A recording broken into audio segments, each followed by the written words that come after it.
हाय दोस्तों, नमस्कार। मैं आपका दोस्त महेंद्र सिंह स्वागत करता हूं मुकेश महेंद्र एजुकेशन पर। और दोस्तों, आज हमारी भूगोल की लास्ट क्लास है। दोस्तों, वीडियो को पूरा देखें, ये भूगोल का निचोड़ आ रहा था दोस्तों। और आज हमारी जो भारत लोगो जो अर्थव्यवस्था है, इस बुक को कंप्लीट कर दिया है। जो कुछ अध्याय बचे हुए थे वे मैंने आज इस वीडियो के अंदर करवा दूंगा। और इसके इंपॉर्टेंट क्वेश्चन देखने जा रहे हैं दोस्तों। बोर्ड परीक्षा के अंदर 100% इन्हीं में से आएंगे, सिर्फ आपको अच्छे से नोट करने हैं। ठीक है दोस्तों, तो देरी किस बात की है, शुरू करते हैं। इससे पहले दोस्तों, सभी दोस्त मेरा हाथ जोड़ निवेदन है दोस्तों सब ने, कि वास्तव में वीडियो ने पहले लाइक जरूर कर दो भाई। ठीक है, जितना भी भाई और बहनें देख रहे हो लाइक कर दो, जल्दी से वीडियो को लाइक कर दो, क्योंकि लाइक करने में आपके कोई पैसे नहीं लग रहे हैं। तो वीडियो को लाइक कर दो और सभी दोस्तों के पास शेयर कर दो, क्योंकि थाने ध्यान है कि क्लास लास्ट क्लास है, तो वे को भी थोड़ा अच्छे नंबर ला पाएंगे वो भी। तो शेयर कर दो दोस्तों वीडियो को। तो शुरू करते हैं दोस्तों, भू संसाधन तथा कृषि। ठीक है दोस्तों, तो भू संसाधन तथा कृषि के अंदर हम सबसे पहला क्वेश्चन देख रहे हैं दोस्तों कि वर्तमान प्रतिभूमि तथा पुरातन प्रतिभूमि से आप क्या समझते हैं। ठीक है, वर्तमान प्रतिभूमि पुरातन प्रतिभूमि से आप क्या समझते हैं, आ सकता है बोर्ड परीक्षा के अंदर। तो सीधा सा आपको आंसर ध्यान रखना है कि वर्तमान प्रतिभूमि, ठीक है, वे भूमि जो एक कृषि वर्ष या उससे कम समय तक कृषि रहित रहती हैं। ठीक है, वे भूमि जो एक कृषि वर्ष यानी एक वर्ष या उससे कम समय तक जो कृषि रहित रहती हैं, वो वर्तमान प्रतिभूमि कहलाती हैं। मतलब दोस्तों कि यानी एक वर्ष से कम समय तक जो कृषि रहित रहती हैं, ठीक है, वो वर्तमान प्रतिभूमि कहलाती हैं। तब पुरातन प्रतिभूमि किसे कहते हैं? पुरातन प्रतिभूमि ऐसी भूमि होती हैं दोस्तों, यानी कि जो एक वर्ष या उससे अधिक समय तक, एक वर्ष या उससे अधिक समय तक, लेकिन 5 वर्ष या उससे कम समय तक कृषि रहित रहती है। ठीक है, समझ गए दोस्तों। वर्तमान प्रतिभूमि यानी एक वर्ष या उससे कम समय तक कृषि रहित रहती है, वो तो कहलाती है वर्तमान प्रतिभूमि। पुरातन प्रतिभूमि ऐसी भूमि होती है जो एक वर्ष से तो अधिक है लेकिन 5 वर्ष से कम है। ठीक है, वो पुरातन प्रतिभूमि कहलाती है। ठीक है, तो यानी ये आपको ध्यान होना चाहिए। इसके बाद हमारा दूसरा क्वेश्चन दे रखा है कि निवल बोया क्षेत्र किसे कहते हैं। निवल बोया क्षेत्र किसे कहते हैं? वे भूमि जिस पर फसलें उगाई जाती हैं और काटी जाती हैं। वे भूमि जिस पर फसलें क्या है दोस्तों, उगाई जाती हैं और काटी जाती हैं, वो निवल बोया क्षेत्र कहलाता है। ठीक है, तो ये नोट कर सकते हैं। ये हमारे 2 क्वेश्चन हो गए। तीसरा हमारा क्वेश्चन है कि भू संसाधनों के 2 महत्व बताइए। दोस्तों, भू संसाधनों के 2 महत्व आपको बताने हैं। देखो दोस्तों, भू संसाधनों के महत्व की मैं बात करता हूँ तो आप कोई भी महत्व बता सकते हैं। जैसे पहला आप महत्व बता दीजिए, जैसे किसानों के लिए इसका महत्व है, किसानों के लिए इसका महत्व है, महिलाओं के लिए इसका महत्व है, पशुचारकों के लिए इसका महत्व है। कोई भी आप महत्व इस प्रकार से लिख सकते हैं कि भू संसाधन के 2 महत्व लिखना है। देखो, महिलाओं के लिए इस प्रकार महत्व है कि महिलाओं को चंद से आसानी से जो लकड़ियाँ है वो प्राप्त हो जाती हैं। ठीक है, लकड़ियाँ प्राप्त हो जाती हैं महिलाओं को। तो और बाकी बात करते हैं हम जैसे किसानों के लिए, तो किसान जो है खेती जो है करते हैं। और पशुचार तो आप जानते हैं, पशुचारकों के लिए महत्व है कि वो पशु चराते हैं। ठीक है, तो यानी ये 2 महत्व आप लिख सकते हैं। वर्षा निर्भर कृषि किसे कहते हैं? वर्षा निर्भर, तो वर्षा निर्भर कृषि ऐसी कृषि जो वर्षा पर निर्भर होती है, वर्षा निर्भर कृषि कहलाती है। कितने प्रकार की होती है दोस्तों? इंपॉर्टेंट है, बोर्ड परीक्षा के अंदर पक्का ये यानी आगे भी पूछा गया था 2018 के अंदर कि वर्षा निर्भर कृषि जो है वो 2 प्रकार की होती है। एक तो होती है दोस्तों शुष्क भूमि कृषि और एक होती है आर्द्र भूमि कृषि। एक तो क्या होती है दोस्तों, शुष्क भूमि कृषि, और एक होती है आर्द्र भूमि कृषि। ये आपको ध्यान रखना, शुष्क भूमि कृषि और आर्द्र भूमि कृषि। शुष्क भूमि कृषि किसे कहते हैं?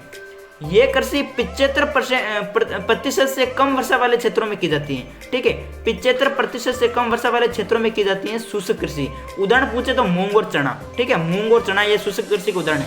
आर्द्र भूमि कृषि की बात करें तो ये कृषि उन क्षेत्रों में की जाती है जहाँ वर्षा अधिक होती है, जैसे जूट हुआ, गन्ना हुआ, ये इसके प्रमुख उदाहरण है। ठीक है, तो ये आपको ध्यान रखना है। इसके बाद हम आगे देखते हैं, तो सिंचित कृषि किसे कहते हैं? ऐसी कृषि जिसमें सिंचाई सुविधा उपलब्ध होती है उसे सिंचित कृषि कहते हैं। ठीक है, ऐसी कृषि जिसमें सिंचाई सुविधा उपलब्ध होती है उसे सिंचित कृषि कहते हैं। ये ध्यान रखना, ये भी 2 प्रकार की होती है, एक तो रक्षित सिंचाई, एक उत्पादक सिंचाई। रक्षित सिंचाई और उत्पादक सिंचाई की परिभाषा भी आ सकती है। तो रक्षित सिंचाई यानी रक्षित, देखो रक्षित सिंचाई और उत्पादक सिंचाई। रक्षित सिंचाई यानी आर्द्रता में कमी के कारण फसलों को नष्ट होने से बचाया जाता है और ज़्यादा से ज़्यादा क्षेत्रों में नमी पहुंचाई जाती है। ठीक है, ये है रक्षित सिंचाई। उत्पादक सिंचाई में क्या होता है दोस्तों? उत्पादक सिंचाई में देखो इसका उद्देश्य फसलों को अधिक से अधिक जल पहुंचाना। ठीक है, तो ये आपको थोड़ा सा ध्यान रखना है। इसके बाद हमारा क्वेश्चन पूछा गया है कि नरमा से आप क्या समझते हैं। दोस्तों नरमा से आप क्या समझते हैं, तो नरमा है, ठीक है, निर्मा कोनीटे नरमा है। देखो नरमा से आप क्या समझते हैं, तो नरमा दोस्तों एक लंबे व महीन रेशे वाली अमेरिकन कपास है, ठीक है। नरमा क्या है दोस्तों, तो नरमा लंबे व महीन सुनहरा रेशा, ध्यान रखना इंपॉर्टेंट है, बोर्ड परीक्षा के अंदर छप गया होगा दोस्तों, झूठ को सुनहरा रेशा कहा जाता है, ठीक है। और आगे पूछा गया कॉपी की किसमें बताइए, तो कॉपी की जैसे काफिया है, अरेबिका है, ठीक है, लोबस्ता है, लिबस्ता है, ये प्रमुख ध्यान रखना है इनकी प्रमुख किस्में हैं। आगे बात करते हैं दोस्तों, हमारा नवा क्वेश्चन दे रखा है कि चाय उत्पादन करने वाले 2 राज्यों के नाम बताओ। तो चाय उत्पादन करने वाले 2 राज्यों के नाम बता सकते हैं, जैसे असम हुआ, सबसे ज़्यादा असम, फिर पश्चिम बंगाल है, ठीक है, पश्चिम बंगाल, तो ये कर सकते हैं। इसके बाद लाल चना किसे कहा जाता है, तो दोस्तों लाल चना इंपॉर्टेंट है, आ सकता है, तो ध्यान रखना लाल चना किसे कहा जाता है, बताओ लाल चना कहा जाता है दोस्तों, ध्यान रखना अरहर को नहीं, तो हाँ अरहर को ही कहा जाता है, अरहर, ठीक है, अरहर को लाल चना कहा जाता है। इसके बाद हमारा पूछा गया है प्रश्न की भारतीय कृषि की समस्या ये बताओ। ये देखो बड़े नंबर के अंदर आ सकता है कि भारतीय कृषि की कौन कौन सी समस्या है वो आपको बताने होंगी, तो आप लिख सकते हैं जैसे मानसून निर्भर हो गया, ठीक है, जो भारतीय कृषि जो है वो किस पर निर्भर है, मानसून पर निर्भर है, मानसून निर्भर हो गई, ठीक है। फिर दूसरा आप लिख सकते हैं निम्न उत्पादकता है, ठीक है, निम्न उत्पादकता। फिर आप लिख सकते हैं कि जैसे ऋणग्रस्तता। फिर आप कर सकते हैं चौथा पॉइंट आप लिख सकते हैं कि जैसे छोटे खेत हैं, ठीक है, छोटे खेत हैं। फिर आप कर सकते हैं दोस्तों 5वां पॉइंट कि वाणिज्यीकरण का अभाव है, अब हम एक एक को पढ़ते हैं, ठीक है। सबसे पहले दोस्तों मानसून निर्भर, यानी भारतीय जो कृषि है दोस्तों वो मानसून निर्भर है, ठीक है। भारतीय कृषि किस पर निर्भर है, मानसून निर्भर है, क्योंकि भारतीय कृषि मान पर निर्भर है, क्योंकि भारत में जो ज्यादातर जो क्षेत्र है दोस्तों वो एक तरीके से सूखाग्रस्त हैं। क्या है दोस्तों, सूखाग्रस्त, बिल्कुल सूखे हुए हैं, ठीक है, एक तरीके से रेगिस्तानी है। तो इसलिए दोस्तों यानी पहले ये भारतीय कृषि की समस्या है मानसून निर्भर, जो कि भारतीय जो कृषि है वो मानसून पर निर्भर होती है, क्योंकि ज़्यादा पानी को नहीं है, ठीक है। दूसरा पॉइंट आप लिख सकते हैं निम्न उत्पादकता मतलब निम्न उत्पादकता यानी अंतर्राष्ट्रीय स्तर की अपेक्षा भारत में फसलों की उत्पादकता कम है। मतलब जैसे भारत की फसलें जैसे चावल है, ठीक है, भारत में प्रमुख फसलें जैसे चावल है, गेहूं है, अनाज है, इनकी जो उत्पादकता है, ठीक है, ये जो फसलें हैं इनकी जो पैदावार है वो अमेरिका रूस में अधिक होती है, लेकिन अपने भारत में बहुत ही कम होती हैं, ठीक है। तो ये आपको ध्यान रखना निम्न उत्पादकता के अंदर। तीसरा पॉइंट है ऋणग्रस्तता का मतलब यानी आधुनिक कृषि में लागत अधिक आती है, ठीक है, तथा भारत के किसान गरीब है और वे ऋण तो लेते हैं परंतु कृषि में इतना नहीं कमा पाते और कर्जों में डूब जाते हैं, ठीक है, उनके यानी माता यानी पिया माता वैसे, ठीक है, मारवाड़ी कमाने के वे। तो चौथा आप ये तीसरा पॉइंट आप लिख सकते हैं। चौथा पॉइंट आप लिख सकते हैं दोस्तों जैसे छोटे खेत की बात करें तो छोटे खेत में देखो आज के समय में क्या है कि बढ़ती जनसंख्या के कारण खेतों का जो आकार है वो बिल्कुल ही छोटा होता जा रहा है, यानी खेत सिकुड़ते जा रहे हैं एक तरीके से, क्योंकि जनसंख्या बढ़ रही है, पॉपुलेशन ज़्यादातर बढ़ रही है, ठीक है। तो ये लिख सकते हैं चौथा कारण। पांचवा आप लिख सकते हैं जैसे समस्या में जैसे वाणिज्यीकरण का अभाव में जैसे भारत के अधिकतर किसान खाद्यान्नों की कृषि अधिक करते हैं और व्यापारिक फसलें बहुत कम उगाते हैं, यानी बेचने के लिए बहुत ही कम उगाते हैं। किसान अपने जरूरत के लिए ही उगाते रहते हैं, ठीक है। तो ये वाणिज्यीकरण का, तो ये कुल मिलाकर आप इस तरीके से वर्णन कर सकते हैं, बड़े नंबरों के अंदर आ सकता है, वेरी वेरी इंपॉर्टेंट क्वेश्चन है दोस्तों, ठीक है। तो ये हमारा कुल मिलाकर हो गया भू संसाधन तथा कृषि, इसके इंपॉर्टेंट हो गए। इसके बाद हम देखते हैं अपना जो अगला आता है वो आता है विनिर्माण उद्योग। ये वेरी वेरी इंपॉर्टेंट है, विनिर्माण उद्योग किसे कहते हैं। सबसे पहले क्वेश्चन पूछा गया, हमारा अध्याय का नाम है विनिर्माण उद्योग। तो सबसे पहले दोस्तों विनिर्माण उद्योग किसे कहते हैं, तो विनिर्माण उद्योग यानी प्रकृति प्रदत्त पदार्थों से मानव उपयोगी वस्तुओं का निर्माण करना, ठीक है। कोई भी जैसे मान लिया जाए जैसे हम गन्ना है, ठीक है, गन्ना, तो कोई भी पदार्थ हो सकता है, जैसे गन्ना मान लिया जाए, ठीक है, गन्ना। तो गन्ना क्या है दोस्तों, गन्ना हम खेत में से उगाते हैं, जो गन्ना है खेत में से इसका यानी प्रकृति प्रदत्त है एक तरीके से।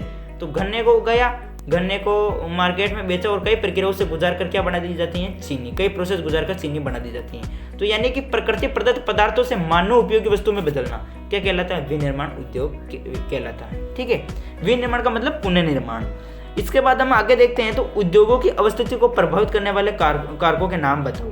तो देखो इनका ये भी वर्णन भी आ सकता है, तो आप उद्योगों की अवस्थिति को प्रभावित करने वाले कारक में आप लिख सकते हैं, जैसे सबसे पहले बाजार है, ठीक है, बाजार है और पूंजी है, यातायात और श्रम है, ठीक है, कच्चे माल की उपलब्धता है, पर इनका एक एक का वर्णन आपको करना है। तो ये प्रमुख पॉइंट आप लिख सकते हैं। तीसरा हमारा है कि औद्योगिक नीति किसे कहते हैं। ऐसी नीति जिसमें किसी देश के निर्माण एवं उद्योगों का अच्छा विकास किया जाता है उसे औद्योगिक नीति कहते हैं। ऐसी नीति जिसमें किसी देश के निर्माण एवं उद्योगों का अच्छा विकास किया जाता है उसे औद्योगिक नीति कहते हैं। ठीक है दोस्तों, तो ये प्रमुख आपको ध्यान रखना है। इसके बाद हमारा पूछा गया दोस्तों कि ये आ गया चौथा क्वेश्चन कि लौह इस्पात उद्योग पर टिप्पणी लिखी है। लौह इस्पात उद्योग, देखो दोस्तों लौह इस्पात उद्योग, अब ध्यान है कि लौह यानी लोहे के बिना कोई भी कार्य संभव हो नहीं दोस्तों।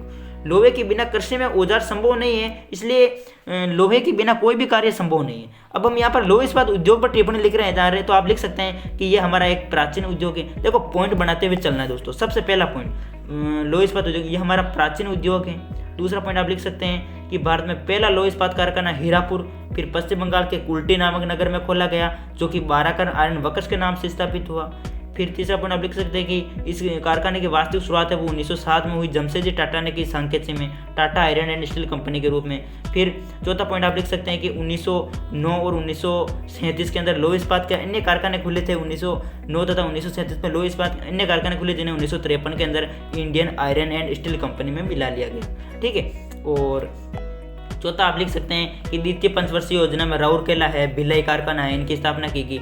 जबकि चौथी योजना में आप लिख सकते हैं कि बोकारो कारखाना की स्थापना हुई। चौथी जो पंचवर्षीय योजना है इसमें बोकारो कारखाना की स्थापना हुई थी। ठीक है, और आप लिख सकते हैं छठा पॉइंट कि 1973 में स्टील अथॉरिटी ऑफ इंडिया का गठन किया गया था।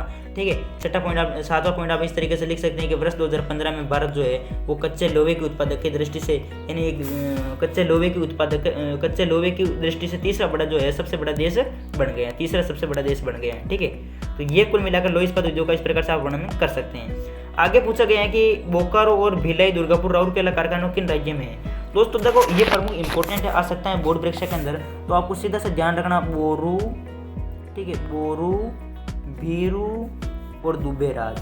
बोरू, भीरू, बोरू सबसे पहले बोरू। बोकारो जो कारखाना है दोस्तों, बोकारो कहाँ पर है दोस्तों, झारखंड के अंदर है। रूस के सहयोग से बना था ये बोकारो कारखाना और इसका गठन तृतीय पंचवर्षीय योजना, ठीक है, तृतीय पंचवर्षीय योजना। और कब दोस्तों, 1964 के अंदर। किसके सहयोग से बना, रूस के सहयोग से।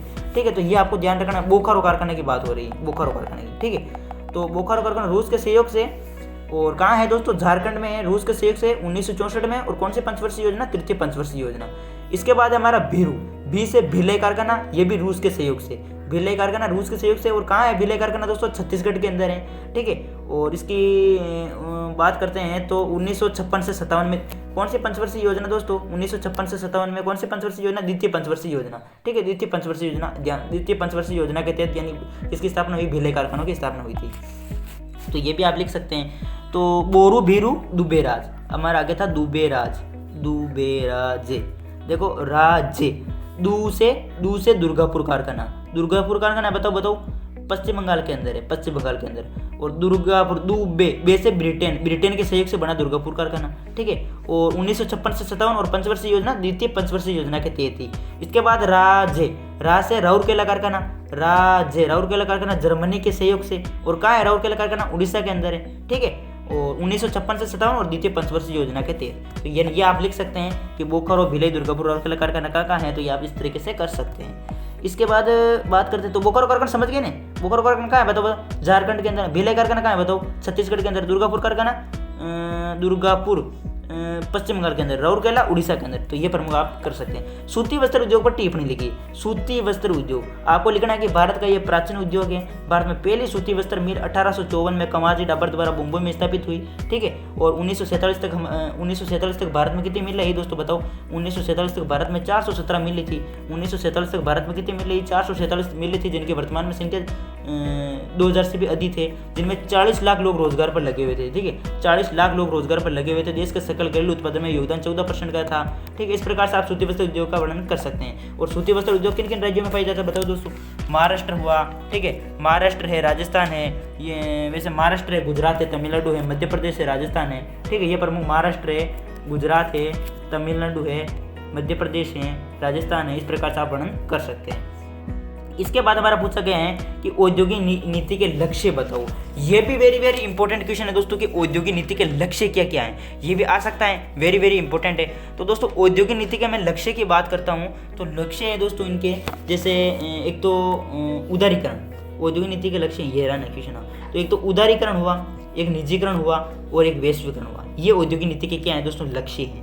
ठीक है। अब औद्योगिक नीति के उपाय क्या क्या ये भी आ सकता है। तो औद्योगिक नीति के उपाय है औद्योगिक लाइसेंस व्यवस्था का क्या करना, समापन करना।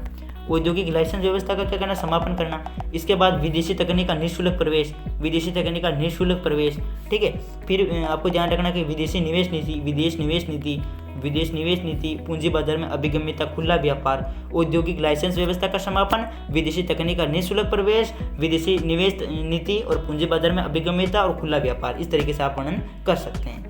ये औद्योगिक नीति के क्या हो गए दोस्तों, उपाय हो गए। अब हम बात करते हैं वैश्वीकरण क्या है तथा वैश्वीकरण से क्या परिवर्तन हुए। देखो दोस्तों, वैश्वीकरण और उदारीकरण वैसे ये भी इंपॉर्टेंट ही है यार, मैं बता ही देता हूँ, ठीक है। सबसे पहले बात करते हैं उदारीकरण। उदारीकरण का अर्थ समझा देता हूँ, ठीक है। उदारीकरण का तात्पर्य आर्थिक नीतियों, नियमों और कानूनों के सरलीकरण प्रक्रिया से है, यानी कोई जटिल कानून है उनको सरल बनाने से है उदारीकरण का मतलब, समझ गए उदारीकरण। इसके बाद में बात करते हैं उदारीकरण है फिर वैश्वीकरण, ठीक है। वैश्वीकरण निजीकरण का मतलब समझ गए, निजीकरण यानी अर्थव्यवस्था के क्षेत्र में निजी क्षेत्र की भूमिका में वृद्धि करने की प्रक्रिया को निजीकरण कहते हैं। वैश्वीकरण की बात करें तो घरेलू अर्थव्यवस्था का विश्व अर्थव्यवस्था के साथ एकीकरण, यानी पूरी दुनिया का एक ही छत के नीचे आ जाना क्या कहलाता है, वैश्वीकरण कहलाता है। अब वैश्वीकरण से परिवर्तन क्या क्या हुए ये भी इंपॉर्टेंट है। तो वैश्वीकरण से क्या क्या परिवर्तन हुए दोस्तों आप बता सकते हैं। तो वैश्वीकरण से देखो, वैश्वीकरण से प्रमुख परिवर्तन हुए, जैसे भारत में बहुराष्ट्रीय कंपनियों के प्रवेश पर लगे प्रतिबंध और बाधाओं को खत्म किया गया था। भारत में विदेशी व्यापार तथा विदेशी निवेश से प्रतिबंधों को काफी सीमा तक हटा दिया गया और आयातों का क्या किया, उदारीकरण किया गया और भारतीय जो कंपनियां हैं वो विदेशी कंपनियों के सहयोग से उद्योग खोलने की अनुमति प्रदान की गई थी। तो ये कुल मिलाकर दोस्तों हमारे प्रमुख क्वेश्चन हो गए, ये भी 10 क्वेश्चन हो गए। तो हमारा ये चैप्टर भी कंप्लीट हो गया। इसके बाद हमारा होता है शुरू कौन सा चैप्टर दोस्तों, परिवहन तथा संचार। तो सबसे पहला इसका क्वेश्चन पूछा गया दोस्तों, बताओ स्थल परिवहन के प्रमुख क्षेत्रों के नाम बताओ। स्थल परिवहन के प्रमुख क्षेत्रों के नाम बताओ।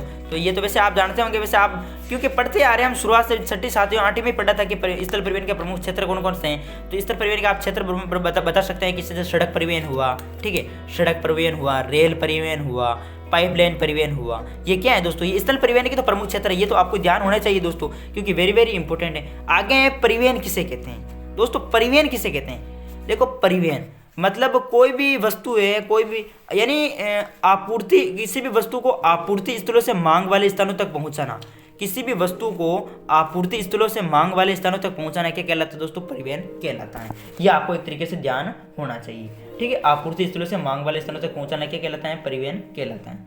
इसके बाद हमारा तीसरा क्वेश्चन है कि निम्न का मिलान कीजिए। जैसे बात करते हैं राष्ट्रीय महामार्ग नंबर राष्ट्रीय महामार्ग NH1, तो ये दिल्ली से अमृतसर है। राष्ट्रीय महामार्ग नंबर NH2 ये दिल्ली से कोलकाता है। ये वेरी वेरी इंपॉर्टेंट है। मैंने निम्न का मिलान करें, अब देखो प्रश्न तो ऐसे आएगा, लेकिन मैंने तो मिलान पहले से किया हुआ है, आप देख लेना।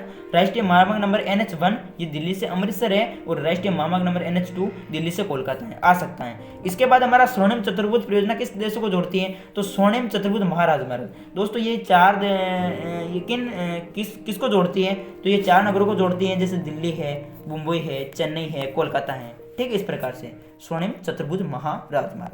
आगे है सीमा सड़क संगठन की स्थापना कब हुई। सीमा सड़क संगठन की स्थापना हुई थी 1960 के अंदर, ये आपको ध्यान रखना। भारतीय रेल की स्थापना कब हुई दोस्तों, भारतीय रेल की स्थापना हुई थी 1853 के अंदर, ठीक है। बड़ी लाइन और छोटी लाइन और मोटर लाइन, यानी बड़ी लाइन, मीटर लाइन, छोटी लाइन में आप क्या समझते हैं, ये प्रश्न आ सकता है दोस्तों। तो सबसे पहले हम देखते हैं बड़ी लाइन। हाँ, बड़ी लाइन देखो दोस्तों, बड़ी लाइन की मैं बात करता हूं तो इसमें क्या है कि ब्रॉड गेज रेल में पटरियों के बीच की जो दूरी होती है, इनके बीच बड़ी लाइन में पटरियों के बीच की जो दूरी होती है वो होती है 1.716 मीटर, 1.716 मीटर होती है, ठीक है। और ध्यान रखना है कि इसकी हाँ बड़ी लाइन की ये अंतर ध्यान रखना है। कुल मिला बड़ी लाइन, मीटर लाइन, छोटी लाइन से आप क्या समझते हो, तो बड़ी लाइन में आपको लिखना है कि ये ऐसी लाइन होती है जिनकी पटरियों के बीच की दूरी 1.716 मीटर के बीच होती है, ठीक है। मीटर लाइन की बात करें तो मीटर लाइन इसमें 2 पटरियों के बीच की दूरी 1 मीटर होती है, ठीक, 1 मीटर। और बात करते हैं छोटी लाइन, तो दोस्तों छोटी लाइन में आपको सीधा से ध्यान रखना है। छोटी लाइन में क्या होता है कि इसमें 2 रेल पटरियों के बीच की दूरी जो होती है वो होती है 0.762 मीटर, ठीक है। किसके अंदर बताओ, छोटी लाइन के अंदर, ठीक है। तो यानी ये प्रमुख पॉइंट आप याद कर सकते हैं आसानी से, छोटे छोटे हैं वैसे। आगे बात करते हैं दोस्तों, ये वेरी वेरी इंपॉर्टेंट आ सकता है। इसके बाद में भारत में वायु परिवहन सेवा की शुरुआत कब हुई, इलाहाबाद से नैनी के बीच। तो भारत में वायु परिवहन सेवा की जो शुरुआत हुई इलाहाबाद से नैनी के बीच हुई थी 1911 के अंदर। ये वेरी वेरी इंपॉर्टेंट है, नोट करना है आपको। इसके बाद आगे पूछा गया नवा क्वेश्चन कि भारत में रेडियो का प्रशिक्षण कब किया गया। तो भारत में रेडियो का जो प्रशिक्षण है वो 1923 के अंदर है, ये आपको ध्यान रखना है। इसके बाद हमारा 10वां क्वेश्चन है कि भारतीय रेल प्रणाली को कितने मंडलों में विभाजित किया गया है। भारतीय रेल प्रणाली को कितने मंडलों में विभाजित किया गया है। तो ये भी आ सकता है, क्या पता बोर्ड परीक्षा के अंदर आ जाए। ठीक है, भारतीय रेल प्रणाली को कितने मंडलों में विभाजित किया गया। दोस्तों ध्यान रखना है, अभी जो भी दोस्त नए हैं तो वो जल्दी से चैनल को क्या कर दीजिए, सब्सक्राइब कर दीजिए, क्योंकि सब्सक्राइब करने से आपके कोई पैसे तो नहीं लग रहे हैं। अब देखो ये जो मैंने क्वेश्चन लिया है, भारतीय रेल प्रणाली को कितने मंडलों में विभाजित किया गया है दोस्तों, तो इसको कमेंट बॉक्स में आप सभी को जवाब देना है। और इसके मैं ऑप्शन दे देता हूँ, जैसे क के अंदर दे देता हूँ, जैसे बात 14 दे देता हूँ। ठीक है, खे के अंदर बात करते हैं तो खे के अंदर सही बताना है, जिसको आता है वही बताएगा, बाकी गलत नहीं बताना ऐसे ही। और 12 दे देता हूँ, 16 दे देता हूँ, 9 दे देता हूँ। ठीक है, क ख ग इस प्रकार से। ठीक है, तो आपको बताना कि भारतीय रेल प्रणाली को कितने मंडलों में विभाजित किया गया है। 14 में विभाजित किया गया, या 12 में बताया गया है, या 16 में है, या फिर 9 में। तो ये आपको कमेंट बॉक्स में जरूर बताना है दोस्तों। ठीक है, और दोस्तों ध्यान रखना है, मैं इसी में से यानी एक चैप्टर 1% और बनता है, वो मैं देखो आपके लिए छोड़ रहा हूँ। एक तो होता है, जैसे मैंने बताया था वैसे, राष्ट्रीय राजमार्ग नंबर पहला राष्ट्रीय राजमार्ग नंबर 1 इलाहाबाद से हल्दिया। ठीक है, राष्ट्रीय सदिया से धुबरी, इस प्रकार कोटापुर से कोल्लम, राष्ट्रीय राजमार्ग नंबर 3। ये थोड़े से आपको किताब में से देख लेना है, ये वेरी वेरी इंपॉर्टेंट है, बोर्ड परीक्षा के अंदर आ सकता है। मैंने इसमें नहीं लिया है क्योंकि वीडियो लंबा हो जाएगा। ठीक है, तो यानी ये क्वेश्चन थे दोस्तों। अब वीडियो कैसा लगा सब कमेंट बॉक्स में बताएंगे। वीडियो को शेयर करना, चैनल को सब्सक्राइब करना है। ठीक है, कमेंट करके जरूर बताना है। जय हिंद, जय भारत, वंदे मातरम।